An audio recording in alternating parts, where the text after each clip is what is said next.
Comment arrêter un début de panique? Ça nous arrive souvent qu'une petite pensée s'immisce dans notre tête avec une question. Comment je vais gagner de l'argent plus tard? Comment je vais vivre dans ce contexte-là? On commence à penser et ça commence à nous envahir. C'est-à-dire qu'à partir de cette simple question, il y a tout un scénario catastrophe qui commence à surgir. Alors là, je vais peut-être pas y arriver parce que j'aurai pas assez d'argent. Mais comment je vais gagner de l'argent? Oui, mais ça va pas être possible.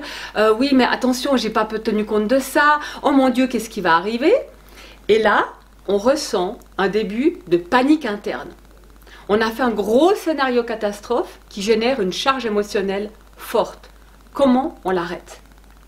Alors la première chose, c'est effectivement de reconnecter notre cerveau préfrontal qui va distinguer, qui va poser les choses, qui va pouvoir dire non, non, attends, calme-toi, c'est pas si grave, et calmer l'émotionnel, le remettre à sa juste place. Alors la première question qu'on peut se poser, c'est est-ce que la situation est réelle ici et maintenant? La plupart du temps, c'est non, parce que ici et maintenant, je n'ai pas de manque d'argent, je n'ai pas de problème particulier, mais je l'imagine dans le futur. Donc ça, c'est la première question à se poser. Quand on pose cette question-là, déjà, on est en train de reconnecter son cerveau préfrontal. Ensuite, l'important, c'est de respirer. Quand on respire, on peut calmer notre cœur, on peut redescendre l'émotion, ça participe à redescendre l'émotion.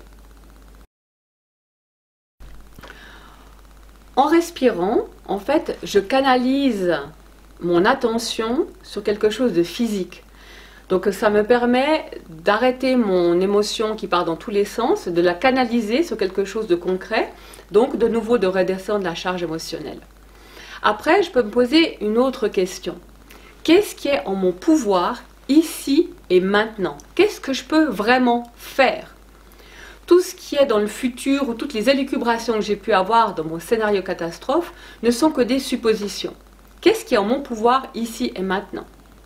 Et là, on commence à réfléchir à des solutions. Par exemple, je fais un budget, je me renseigne sur les tendances du marché, j'essaye de voir comment je pourrais gagner d'une autre manière de l'argent. Et vraiment, je travaille sur du concret, mais tout ce qui est en mon pouvoir. Je lâche prise sur tout ce qui dépend de l'extérieur, je regarde ce qui est en mon pouvoir. Quand je fais quelque chose qui est en mon pouvoir, ça me permet de reprendre le contrôle de la situation et d'éviter l'angoisse. L'angoisse est souvent générée parce que je n'ai pas le contrôle, je n'ai plus de contrôle. Et du coup, ça m'inquiète. Donc, j'agis, je choisis d'agir, je choisis qu'est-ce que je vais faire, qu'est-ce que je vais mettre en place, et du coup j'assume, c'est-à-dire que je ne pourrai pas tout savoir, je ne pourrai pas tout faire. Au moins, j'ai fait un choix, je suis ce choix, et je vais de l'avant. Et avec ça, on a arrêté la panique.